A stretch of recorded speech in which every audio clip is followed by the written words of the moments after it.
down, yeah. I've been feeling so down, yeah. Can you tell me why? Can you tell me why?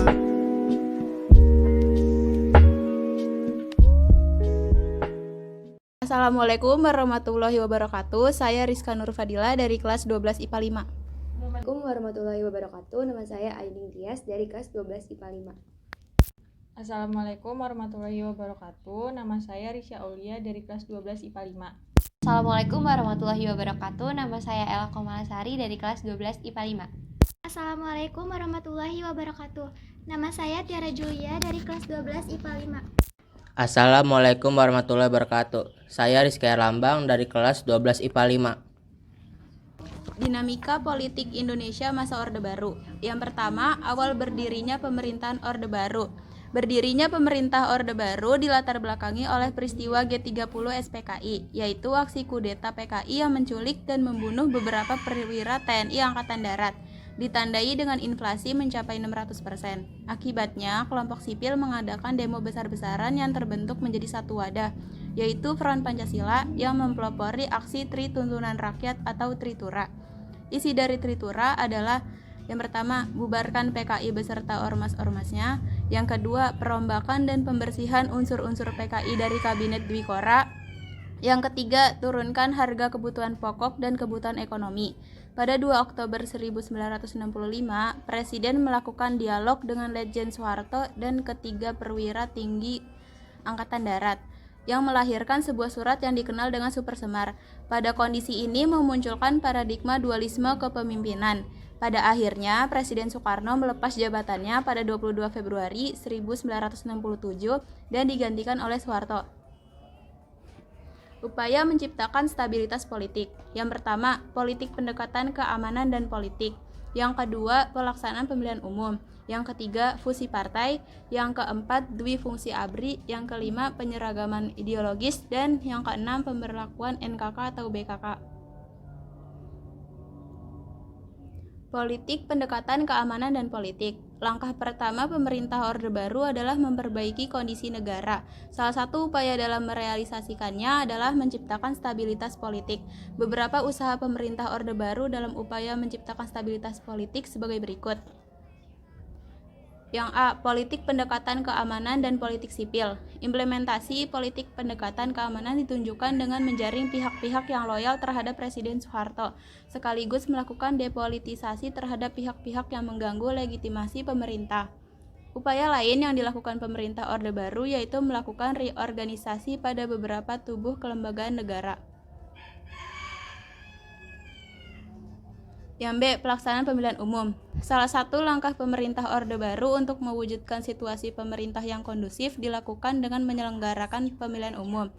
Pemilihan umum pada masa Orde Baru didasarkan pada ketetapan MPR nomor 9 MPRS 1996 dan diselenggarakan pertama kali pada 1968.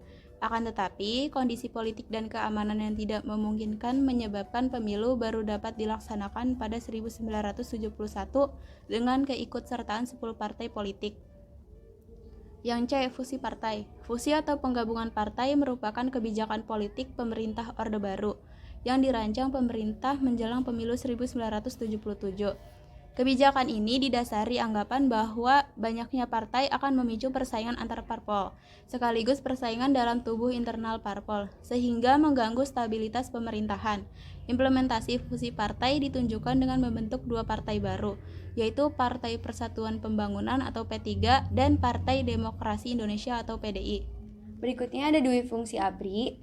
Dwifungsi ABRI adalah peran ganda ABRI sebagai kekuatan pertahanan keamanan dan sebagai kekuatan sosial politik.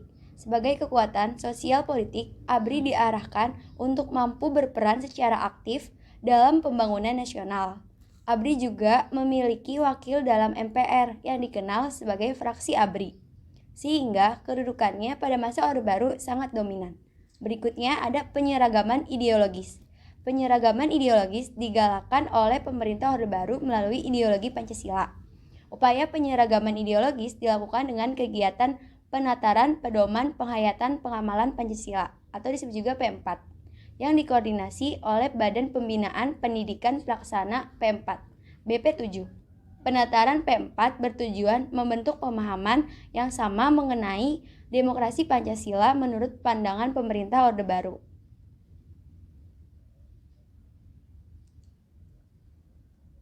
Berikutnya ada pemberlakuan NKK atau BKK. Upaya menciptakan stabilitas politik oleh pemerintah Orde Baru juga dilakukan di ranah perguruan tinggi. Bentuk kebijakan tersebut diwujudkan dalam normalisasi kehidupan kampus atau NKK dan lahirnya Badan Koordinasi Kemahasiswaan BKK. Pada dasarnya, kebijakan NKK atau BKK tersebut menuai pro dan kontra. Terlepas dari berbagai pendapat pro dan kontra tersebut, kebijakan NKK atau BKK yang pada awalnya digunakan untuk meredam gerakan mahasiswa sebagai pemegang kontrol sosial justru menjadikan aksi-aksi mahasiswa lebih kritis.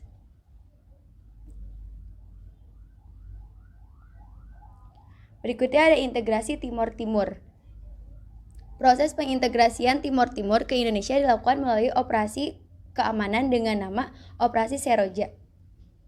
Selain itu, pemerintah Indonesia mengeluarkan Undang-Undang Nomor 7 Tahun 1967 tentang pengesahan Timor Timur yang berintegrasi ke Negara Kesatuan Republik Indonesia atau NKRI. Upaya pengintegrasian Timor Timur ke NKRI berhasil dilaksanakan. Meskipun demikian, integrasi Timor Timur ke Indonesia tidak bertahan lama pasca tumbangnya pemerintah Orde Baru pada 1998. 1 tahun kemudian, Timor Timur melepaskan diri dari NKRI. Kondisi demikian menimbulkan kerusuhan. Seiring berjalannya waktu, pada 2002, Timor Timur resmi membentuk negara sendiri dengan nama Timor Leste. Politik luar negeri bebas aktif. Penerapan kembali politik bebas aktif bertujuan untuk memulihkan stabilitas nasional dan mempercepat pembangunan. Untuk mengetahui perkembangan dampak politik luar negeri bebas aktif, mari simak penjelasan berikut. Yang pertama, ada berakhirnya konfrontasi dengan Malaysia. Upaya mengakhiri konfrontasi dengan Malaysia sebenarnya telah dilakukan oleh sebagian besar anggota Angkatan Darat. Pada tahun 1964, Letjen Ahmad Yani bertemu dengan para perwira Kostrad dan menceritakan kekhawatirannya terhadap gerakan konfrontasi terhadap Malaysia. Misi rahasia yang dilakukan oleh sebagian anggota Angkatan Darat membuka jalan terang perdamaian. Menteri Luar Negeri Adam Malik secara formal dengan Menteri Luar Negeri Malaysia Tun Abdul Razak untuk merumuskan perdamaian pada tanggal 29 Mei sampai 1 Juni 1966 di Bangkok, Thailand. Akhirnya dapat melakukan kerjasama bilateral di berbagai bidang.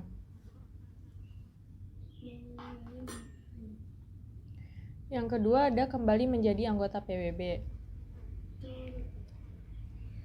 Pada masa pemerintahan Soekarno, Indonesia menyatakan keluar dari PBB, dilatar belakangi oleh diterimanya Malaysia sebagai anggota Dewan Keamanan Tidak Tetap PBB tahun 1965. Indonesia kembali menjadi anggota PBB pada masa Presiden Soeharto pada tanggal 28 September 1966. Kembalinya Indonesia menjadi anggota PBB adalah sebagai mediator konflik di Kamboja dan di Filipina, serta pengiriman kontingen Garuda ke daerah konflik di Timur Tengah. Yang ketiga ada pelopor pembentukan ASEAN. Pembentukan ASEAN tidak lepas dari dinamika politik di kawasan Asia Tenggara pada masa Perang Dingin. Pada tanggal 8 Agustus 1967, 5 negara yang terdiri dari Indonesia, Malaysia, Filipina, Singapura, dan Thailand mengadakan pertemuan di Bangkok, Thailand. Pertemuan ini menyepakati pembentukan ASEAN. Indonesia dipandang pantas memimpin ASEAN yang ditandai dengan terpilihnya H.R. Darsono sebagai Sekretaris Jenderal atau Sekjen pertama ASEAN pada periode 1977 dan sampai 1978. Jabatan Sekjen kembali disematkan kepada wakil Indonesia, yaitu Umardi Nyoto Wijono pada tahun 1978 sampai 1979. Dan Rusli Nur pada tahun 1989 sampai 1992. Indonesia juga sebagai penyelenggara konferensi tingkat tinggi atau KTT ASEAN pertama pada tanggal 23 sampai 24 Februari 1976 di Bali. Keadaan ekonomi era Orde Baru. Awal masa Orde Baru. Setelah runtuhnya Orde Lama oleh peristiwa G30 SPKI, di mana keadaan masa itu sangat kacau dari segala bidang, terutama bidang ekonomi, yang menyangkut kehidupan masyarakat, inflasi 600% yang tinggalkan masa Orde Lama menjadi pekerjaan rumah bagi pemerintah selanjutnya. Namun, pemerintahan baru yang didukung oleh Angkatan Darat dan golongan karya mampu membalikan keadaan menjadi yang lebih baik. Dibuktikan dengan menekan angka inflasi dari 600% menjadi 15% hanya dalam 2 tahun. Puncak masa Orde Baru. Keadaan yang terus membaik dengan menggunakan sistem pembangunan berjangka sehingga pembangunan menjadi terarah. Sasaran utama dari program pembangunan 5 tahun ini adalah kenaikan produk sektor utama negara seperti migas, tambang, pertanian, perkebunan, dan perbaikan infrastruktur serta kualitas pendidikan. Sampai akhirnya pada pelita 4, ekonomi negara sangat stabil dan berkualitas, dibuktikan dengan swasembada pangan dan energi. Bahkan membuat Indonesia mendapat penghargaan karena hal itu. Akhir masa Orde Baru. Ternyata pembangunan tidak terjadi secara merata, hanya dilakukan di kota-kota besar, ditambah dengan hutang besar-besaran yang dilakukan oleh pemerintah dan swasta. Kebijakan yang dilakukan oleh Presiden dan Golkar yang sangat menekan kebebasan masyarakat dalam kehidupan berpolitik menjadi awal dari keruntuhan kedikdayaan ekonomi pemerintahan Orde Baru. Diawali dengan krisis moneter di kawasan Asia pasca Perang Dingin hingga inflasi 250% dan jatuhnya nilai rupiah yang hanya tinggal 20% dari nilainya membuat negara kacau.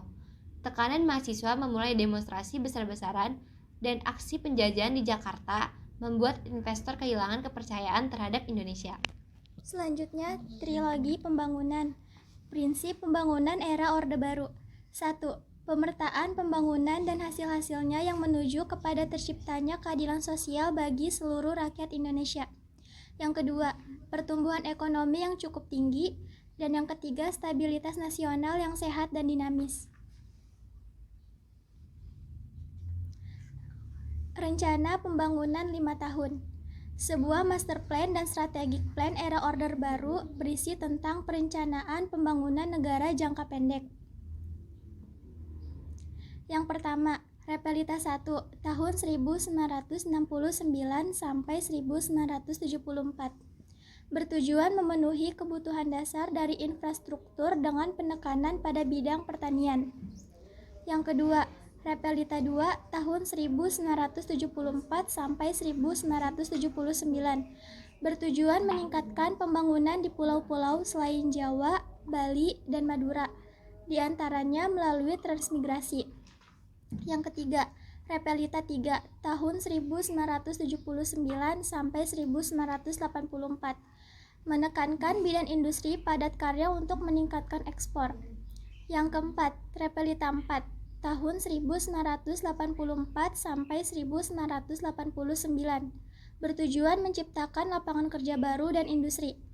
Yang kelima, Repelita 5 tahun 1989 sampai 1994. Menekankan bidang transportasi, komunikasi, dan pendidikan.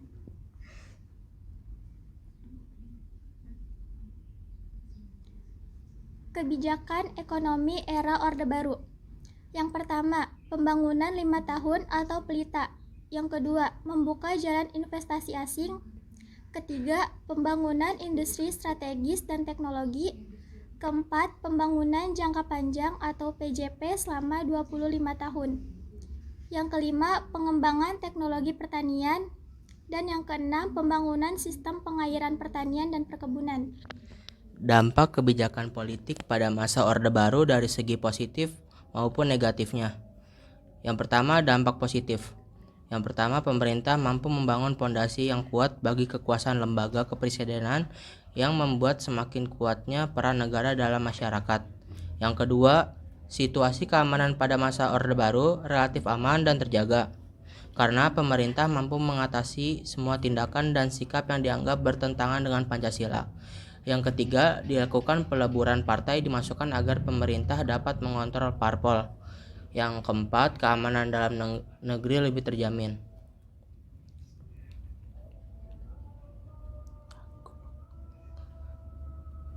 Dampak negatifnya. Yang pertama, Pemerintah Orde Baru gagal memberikan pelajaran berdemokrasi yang baik dan benar kepada rakyat Indonesia. Yang kedua, sistem perwakilan bersifat semu, bahkan hanya dijadikan topeng untuk melenggangkan sebuah kekuasaan secara sepihak. Ketiga, terbentuk pemerintah yang bersifat otoriter, dominatif, dan sentralisis. Yang keempat, kebijakan politik teramat birokratis, tidak demokratis, dan cenderung KKN. Yang kelima, ABRI terlalu mengakar masuk ke sendi-sendi pemerintahan berbangsa dan bernegara. Selanjutnya ada dampak kebijakan ekonomi pada masa Orde Baru dari segi positif dan negatifnya. Dampak positifnya, pertumbuhan ekonomi yang tinggi karena setiap program pembangunan pemerintah terencana dengan baik dan hasilnya pun terlihat secara konkret. Indonesia mengubah status dari negara pengimpor beras terbesar menjadi bangsa yang memenuhi kebutuhan beras sendiri. Penurunan angka kemiskinan yang diikuti dengan perbaikan kesejahteraan rakyat, penurunan angka kematian bayi, dan angka partisipasi pendidikan dasar yang semakin meningkat. Selanjutnya ada investor asing mau menanamkan modal di Indonesia. Dan yang terakhir, sukses menumbuhkan rasa nasionalis dan cinta produk dalam negeri. Dari dampak negatifnya, yang pertama, perbedaan ekonomi antar daerah. Yang kedua, terciptalah kelompok yang terpinggirkan. Yang ketiga, menimbulkan konglomerat dan bisnis yang erat dengan KKN, seperti korupsi, kolusi, dan nepotisme. Yang keempat, pembangunan hanya mengutamakan pertumbuhan ekonomi tanpa diimbangi kehidupan politik, ekonomi, dan sosial. Meskipun pertumbuhan ekonomi meningkat, tapi secara fundamental pembangunan ekonomi sangat rapuh. Munculnya rasa ketidakpuasan di sejumlah daerah karena kesenjangan pembangunan, terutama di Aceh dan Papua.